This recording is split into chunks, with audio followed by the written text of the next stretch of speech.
I'm really excited to be joined today by Alexa Rosario, who's a solo agent in Fort Lauderdale, Florida. She considers herself a highly leveraged solo agent. Alexa, if you can, kind of give us a breakdown of like your evolution of being a solo agent, sort of when you started in real estate and how you've grown your business. And also just thank you so much for doing this call. I appreciate you sharing these insights. I'm super excited to be here. We always have like the best conversations about systems and just business building and all of that. And so I think this is going to be a really fun conversation. Um, in terms of kind of my business, so I just celebrated 10 years in real estate. I actually started selling real estate when I was in college. And so in the early days, which sounds crazy because when I tell people that I've been in real estate for 10 years, they kind of look at me like, how is that possible? So 10 years ago, I would do open houses and door knocking and all the things, and consistently hit the roadblock of people would be like, are you even old enough to have a real estate license? And so I'm like, okay, well, maybe we need to do some pivoting here. And so I really started to lean into and learn a lot about content marketing. And so that became like the very beginning of my business. At that time, I had been like super involved in student government and just really active on campus and knew a lot about what was going on. And so I started blogging about like life in Boca Raton, Florida, and what it was like to be a student there, and had like an IDX that was focused around student rentals. And so we did like a ridiculous amount of student rentals in my first year and a half or so. And I got to a place where I was like, if I do another rental, I'm gonna be the most unhappy person that you've ever met in your life. And so I one day just decided like I'm never doing another rental. And so the very next question became like, well, if that's what you've made your money doing, and I hadn't done a single transaction up to that point, like how do you make such an aggressive pivot in such a short time? And so understanding at that time that my database had started graduating college and was entering the workforce, I shifted and started a meetup group. And that grew to like 1,000 members in like 6 months. And we really focused on attracting young professionals and building kind of a brand around young professionals. And then over the next several years, it was like focusing on raising my price point. And so now we're actually in the midst of looking back at our business over the last 2 years, we've really found that almost every single listing that we've taken was rooted in divorce, probate, or financial distress. And so we're really just kind of leaning all the way into that and focusing on the niches. Okay, so wait, to back up a little bit, were you going to college while you were doing those rentals? Yes. So interestingly enough, I actually never finished my degree because I got so busy, and it was like, why am I sitting in class when I should be making money right now? And so, a lot of times people will be like, do you regret it? Like, not one bit. I don't regret the fact that I went, and I don't regret the fact that I had to take on student loans to do that at the time. I mean, a lot of my early clients were people I went to college with and relationships that I built. And so I wouldn't change anything about that. Wow. Okay. Well, I'm curious, what were you studying in college? What were you gonna do? I wanted to do like entrepreneurship, finance, marketing. And so I had gotten into the business school, and I hadn't like defined which kind of branch I was going to go into. Before that, I actually wanted to go to law school and negotiate contracts for like mergers and acquisitions and venture capital. And so being involved in student government, I learned very quickly how much I did not like bureaucracy. And so that sort of pivoted my whole plan, where instead of going into law and contract negotiation, I was still going to negotiate contracts just with people in real Yeah, estate. well, hey, that's great. You went into entrepreneurship anyway, just without needing to pay for a full college degree. So that's Exactly. awesome. Congrats to you. So, whenever you sort of shifted away from rentals over to now transactions, what did that look like? What did you start out doing? How did you even get started and get your foot in the door of switching? So my very first transaction came from an open house. I was with a very small broker at the time, which, by the way, taught me everything I never wanted to be as an agent.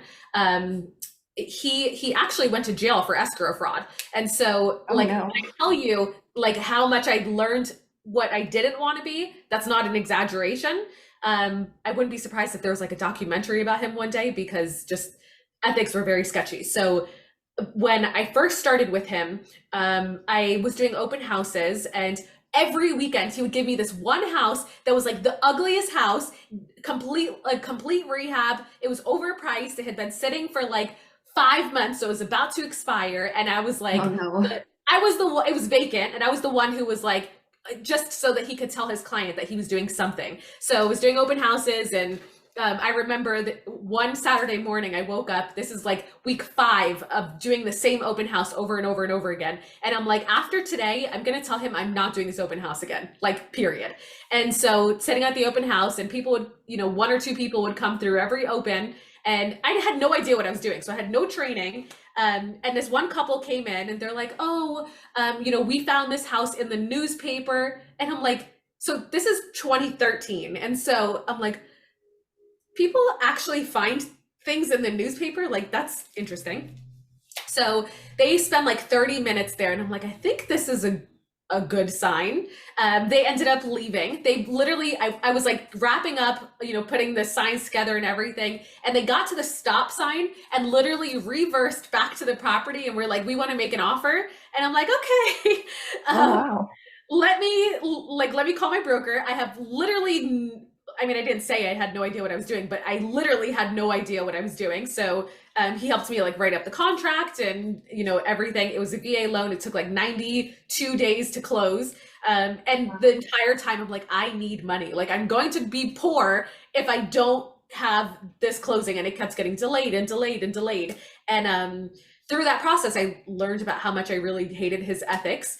And the second I got my check, I cashed it and immediately changed brokers, went to 100% brokerage. And that was, I mean, at that time, like, I had started doing some transactions, but there was no training. I wasn't really growing. I was doing a deal here and there. And then one day I had a dream, interestingly enough, about KW. And I ended up, I told my mom about it. She's like, follow your dreams. So I'm like, okay. So went to KW, was there for 9 years, and then moved to EXP December of last year. Wow, that's a really cool story. Well, it's a good thing and bad thing you were under that first broker, but hey, you learned what not to do, like you said. So can you share a little bit about like what was the first thing you did to help alleviate sort of the daily grind of being a solo agent? So I think step one for anybody needs to be getting the transaction coordinator. I know that a lot of agents have them, and there's every so often there's an agent who's like, no, I want to do it myself, or no, I want to learn. We do not get paid to hunt down paperwork, and you'll still be able to learn through a transaction, even if you have a transaction coordinator. And so I'm like a very firm and adamant, when agents want to talk about systems, like, that's my first question is, do you have a TC? Because if you don't need systems, you need a TC first. And once you start getting busy and because I think there's a lot of growth that happens when you adopt a TC that just happens mentally and internally, where you learn how to let go of some of the control in your business. I think that's hands down step one. So do you recommend with that first hire of a TC, do you recommend hiring someone that already has experience or hiring someone that you can train specifically to what you want them to do? I think that is kind of an it depends answer. For someone who is a solo agent, 100% go with a third party that already has experience. They're going to give a better experience than pretty much you're going to be able to do on your own at scale. Like, we're all well intentioned. I think every agent wants to take care of their clients. And yet when you're busy and you're burnt out, you're not going to be able to do that. And so starting with a third party transaction coordinator definitely is gonna be way better than anything that you're currently doing. Don't let the fact that they're not perfectly trained the way that you want them to be stop you from doing that. And I think that as you continue to grow and as you develop the budget for it, then maybe find and hire someone for that. We also tried to outsource it to a VA. That went terribly. So we now still stick with a third party transaction coordinator, and she's amazing, and our clients love her. That's awesome to hear. How much interaction does this TC have with the clients? Um, so once we go under contract, we have like an intro email that basically introduces Rachel. And then she does pretty much all of the coordinating of inspection, appraisal, hunting down paperwork, just keeping everybody updated. And so, I mean, from the time we go under contract, my conversations with the client are very much like, how are you feeling about the process? Do you have any questions? That sort of thing. Rachel's doing most of the process stuff. And so I think that is kind of the happy medium between the two. I get to focus on the emotional side. She gets to focus on the process side. Yeah, and I'm guessing Rachel's in the US. You don't outsource your TC to another. Yeah. So what I found is it's super important for that person to be licensed. And so when I mentioned that we tried to do it with a VA, that didn't work well for a lot of reasons. But one of the big ones was because obviously a VA is not going to be licensed. And so definitely like having someone licensed makes a world of difference. Okay. And where did you find your TC? Or if someone says, okay, I don't have one, but I'm open to hiring one, but I don't even know where to look. Do I just post an ad on Indeed, or where do I go to find someone? So great question. We actually started building out OTC, open to close, and like took on the whole monster of it. And it's an incredible platform. Like Andrew and his team do amazing work there. And when we decided like having a third party a VA as our transaction coordinator wasn't working, I reached out to Andrew and I was like, I need someone who is licensed and I need the best transaction coordinator you have in Florida. And so they gave us a couple of names. I interviewed a handful of them, and Rachel was the one that like just end all be all. And so now whenever we have agents that are like, hey, I need a transaction coordinator in this state, typically Andrew is kind of my go-to. Okay. Does Rachel work in open to close still, or does she use like something else now? No, so she's with a big company of I think 19 transaction coordinators. And then they all build on top of open to close. So what I love about that is how it plugs into Follow a Boss, so we can kind of see the logistics behind every transaction. Like we're all in the loop. There's never a question of like, hey, what's the status on this? Everything is there. Yeah. Okay, cool. So, okay, step one, hire a transaction coordinator. Let's say that's done. What did you do next? So step two, so the way that I look at this is we talk a lot about contract to close, but I think the next big gap that agents really need to be intentional about is streamlining and leveraging the consultation to the contract. And so if you think about once you have a transaction coordinator and you're like, wow, this is great, the very next pain point is scheduling showings, coordinating like the logistics behind dealing with a new listing, drafting offers, reviewing offers, all of the things that happen from the time that you sign on a client until you get them to actual contract. And so what I found for myself is there were a lot of times where my business grew or shrank based on the level of energy that I had to give my business at that time. And so being able to leverage that piece of it, the very next hire we made was a VA. And so that was focused on exactly that process. So now when we have our intake forms, which we'll talk about later with our funnels and everything, when that intake form comes in, our VA kind of takes over. She's the one setting up the property searches. She's the one scheduling showings. We have, our intro emails. So pretty much that whole process is she's coordinating everything around just the process. And then shortly after that, as you start to get busier and you're like, okay, well now like this is great because I'm not having to do all of these things, but I still don't have enough time. And like, I don't have time to show property anymore. Then you bring on a showing agent. And so I think when we talk about being a highly leveraged solo agent, those are like the three main hires is your TC, your VA, and then your showing agent in that order. And then I would say the fourth one would be having a VA that helps with your content.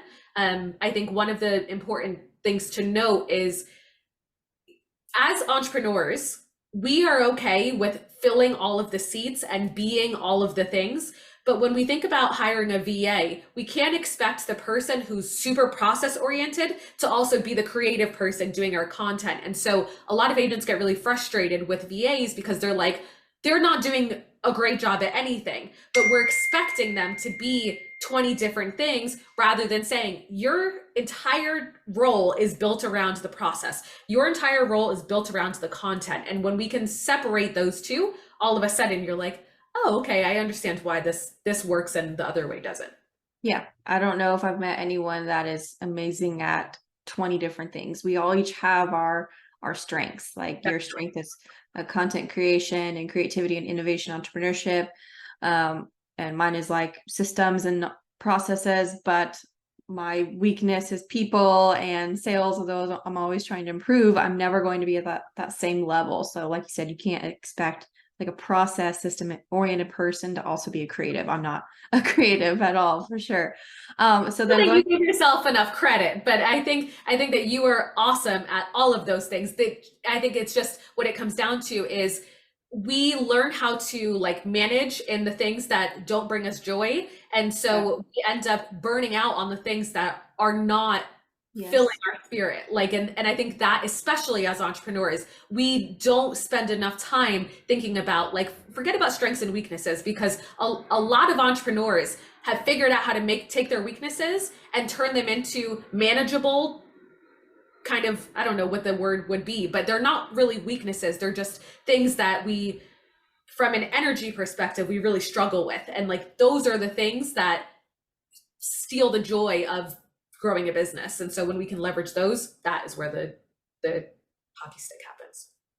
so how do you let go of the fear of hiring a VA where you're worried the VA is going to send the wrong email or have a typo and piss off your client? Like, how do you let go of that fear and kind of weigh the pros and cons of, okay, I can keep doing this myself and I can ensure that everything's done properly, but I can't scale? Like, how do you manage that fear? So the short answer is you close your eyes and you cross your fingers and you hope and pray and wish. That's, I think, with anybody, regardless of whether it's a VA or someone local.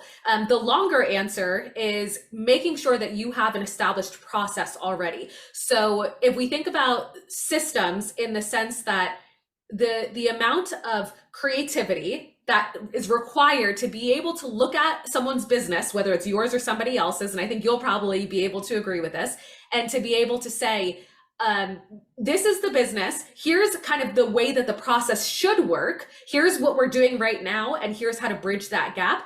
That is a very expensive person to hire. And so, people hire you because you're amazing at that, and you figured out how to do that at scale as almost like a fractional operations person, if you will. But when we're talking about bringing on a VA, on the other hand, we can't expect that person to be the builder of the systems, because the builder of systems is a very expensive person to hire. So if we don't have the budget for that really expensive hire, we have to be okay with being the builder and then having that person who's the VA being the executor of the systems. And it's not going to be perfect. Like, there's going to be things that come up. And I think just being okay with the fact that it's going to happen, and it's not a matter of if, it's a matter of when, and having a plan for when those things do happen. Because the reality is, even as entrepreneurs ourselves, there's things that we mess up on. There's mistakes that we make. And so to expect that, like, that they're going to be perfect when we're not perfect either, I think is just an unreasonable expectation. So it's literally just have the process and understand that the 1% improvements are going to have to take time. Like, we can get to 80% in a couple of months, but that remaining 20% is the Yeah. hard part. Yeah. So I think you did kind of a hybrid of what you said, right? Like, you certainly used us to help sort of start the process, but how many hours have you put into your own systems and Oh my create God, the a process? lot, a lot. Yeah. So, and like what I always tell people when people, because I mean, they come to us asking for systems, and so they'll be like, "Oh, I'm talking to Elena," and so on and so forth. And I always tell them, like, what you guys do is such an important piece that we don't cover. Like, you give such an incredible foundation for someone to say, like, this is how I should run my business, and then the 20% that I was talking about before is those are the things that have to happen over time. So I have to ask, if someone says like, I don't have time to put hours and hours into this, do you have a recommended place for someone to start? Like, even if they hire us, like you said, you still have like, continual work you need to do on your business. Do you have like some resources you can share with someone or like anything like that? Yes, definitely. My first answer to that is always you're already doing all the things. You're just doing them in 2-minute increments. So it feels like you're being productive when in reality, if you instead of spending 2 minutes, you spent 10 minutes and you never had to do it again, over the long term you save a lot of time. So step 1, I always tell people is number 1, like every email that you send, or every text message that you send, the question needs to be like, could this be a template? And if it's going to be used as a template, like what would be the best email that I could possibly send in this scenario? And like if we just shift that mindset, you're going to find that it doesn't feel like you're building systems, but in essentially you actually are. And then the second thing is over time, as you find yourself doing things like over and over and over again, literally turn on Loom and record yourself talking through doing that actual thing. And you've now built an SOP or a standard operating procedure for how to do that thing. And it's just by the nature of you're already doing the work, you might as well just double down and talk your way through it. And so over time, that process alone took me like almost 2 years to like really build out. And so as you know, we have our what we call our fulfillment funnels, which is everything that happens after the consultation. So we built that on top of Notion, and we have a whole knowledge base of 150 kind of templates and video tutorials and all of that that that we offer for agents and even use in our own business. But I mean, I think Yeah. the easy answer is templates and tutorials. Yeah. I think I first heard about that from Andrew Altman actually at Open to Close during the mastermind like last year in where was it? In Arizona, where he said he just records his whole day on Zoom and then he has a VA write down his processes for him, which I thought was pretty genius, just remembering to do that because like you said, you're already doing those processes, you just now need to document them. So after you record those looms, do you then go in and type out what it is, or do you have your virtual assistant do that? Neither. They watch the video. That's it. I don't put it into like a written form. And every time that we update kind of because I mean, you can probably kind of validate this more than almost anybody. Over time, there's things that are going to change where you're like, okay, well, instead of using this tag, we're going to use this tag, or we added a new stage or whatever it is. And so just as you sort of make those updates, okay, we have a new system and record the video and upload it. I found that the idea of having to go back and then document every single step of it made it so that it just took too long and we never actually got around to like pumping them out. So now just giving the video, it seems to just it works fine for us. And I think a big part of that is keeping the video short. So not having 3-hour videos, but being like, Right. in this video, I'm going to show you how to X, Y, and Z, and then that's it. Yeah, I love that. Okay, so to recap so far, transaction coordinator, and then a VA to help manage a lot of your daily tasks. And I think the third you said was showing agent. Is that right? Yes. So what does that payment structure look like with a showing agent? I love this question. I don't think that there's a right or wrong answer to this. And I think that is like an important first kind of response to that, because people are always looking for like, how do you do this the right way? And I think really what it comes down to is the person. I will tell you how I did it with mine. So I had a showing agent who she actually went on maternity leave. And so I always tell my people, like, as we grow, your job is to find your replacement. And it's not because I want to replace you. It's because as we grow, we're going to need someone to do that role. And if you expect to, to grow with us, you're going to know how to do that better than anybody.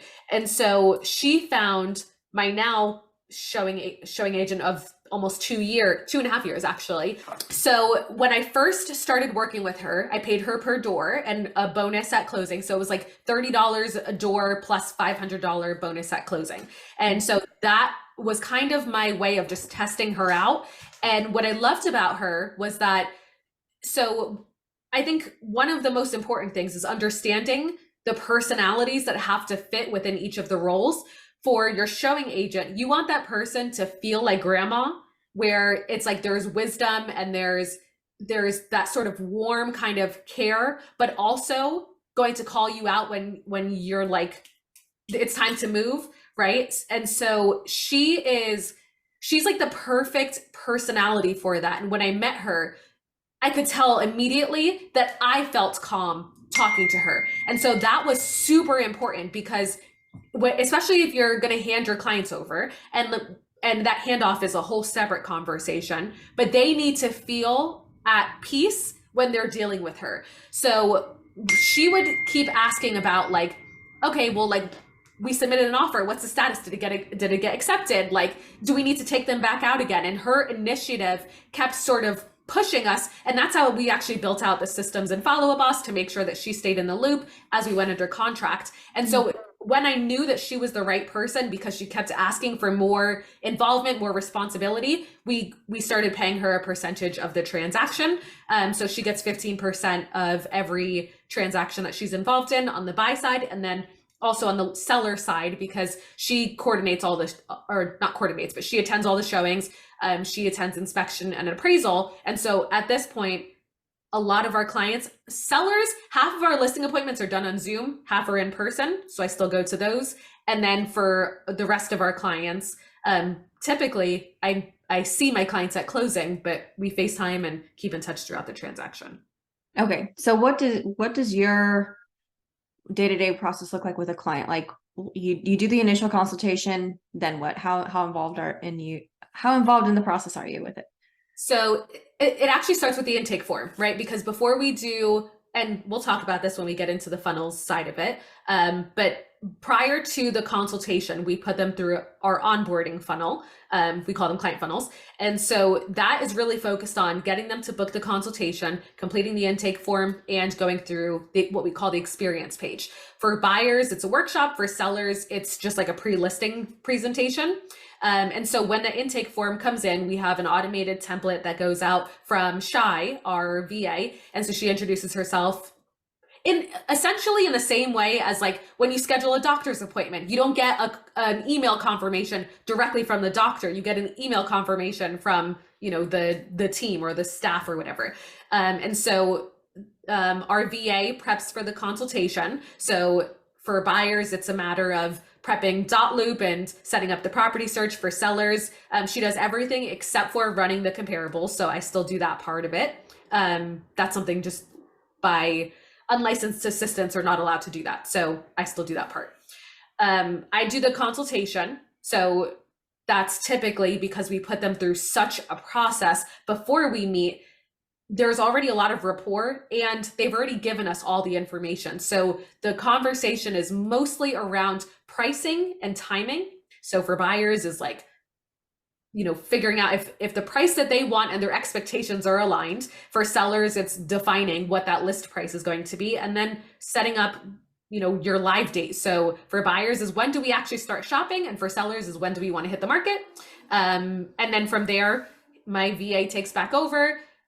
Kathy, our showing agent, introduces herself to the client. She's the one who kind of is like just taking them out. I get updates after every single showing. And then when the offer is coming in or when it's time to make the offer, our VA then drafts it. I still review everything by just, again, licensing law.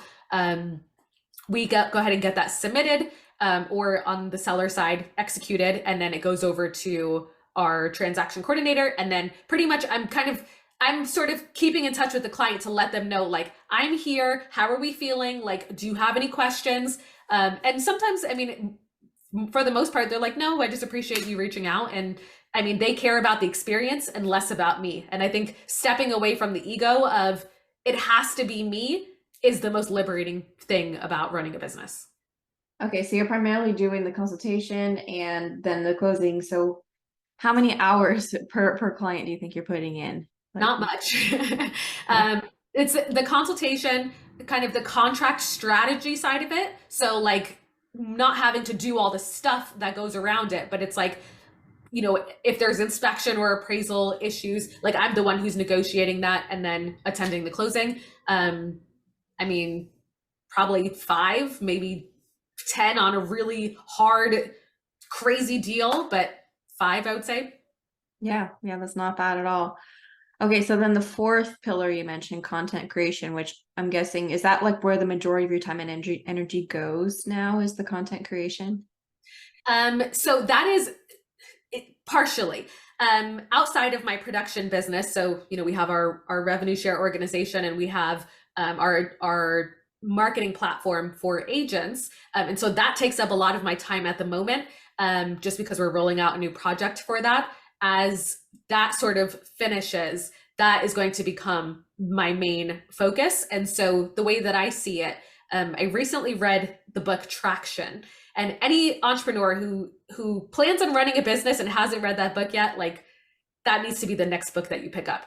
And so I really leaned into the fact that my job as the business owner is the visionary, and understanding that really with that comes number 1, making the contacts, number 2, the content, and number 3 is driving the creative sort of projects, if you will. Not that I have to do every piece of it, but like I'm the visionary behind the creative projects. And so looking at content, contacts, and creative, that's really my role in the business. So what types of content, because content means different things to different people, right? It could just mean like posting a just listed ad, or it could mean creating a video, or like a community video, or creating guides, maybe not even video content, or guides or blogs or infographics. Like, what does content creation mean to you? Almost completely video based. We do send out a weekly newsletter. And so, I mean, again, this is something that we've really had to lean into. So like my process around content is not perfect yet. But that is something that really just as my business continues to let me step away from all of the other stuff, content is going to continue to become like number 1 priority in everything. But video is a huge part of it. Okay, very good. Well, I think that that sort of wraps up like the main things I wanted to focus on this call. This is like part 1. So for those who are watching this, that it just got posted, part 2 will be posted in another week, where we dive into Alexa's funnels and how she does that whole intake form and any other funnels that she does, that she's a funnel wizard. So thanks for doing this part 1, and we'll see y'all for part 2. Yay, looking forward to it. Awesome.